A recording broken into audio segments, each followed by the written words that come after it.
آج 13 رجب المرجب ہے، امیر المومنین علی ابن ابی طالب علیہ السلام کی آمد کا دن ہے۔ آپ سب مومنین کی خدمت میں ہدیہ تبریک پیش کرتا ہوں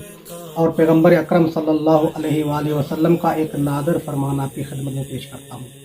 پیغمبر اکرم فرماتے ہیں کہ من احب علی فقد احبنی ومن احبنی فقد احب اللہ ومن ابغض علی فقد ابغضنی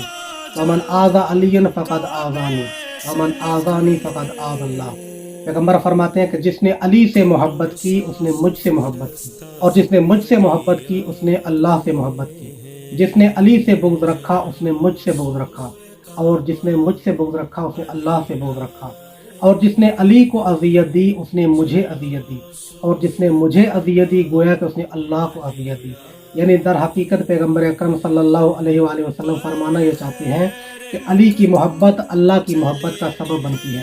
علی کا بغض اللہ کے بغض کا باعث بنتا ہے، اور علی کی اذیت اللہ کو اذیت دینے کے مترادف ہے۔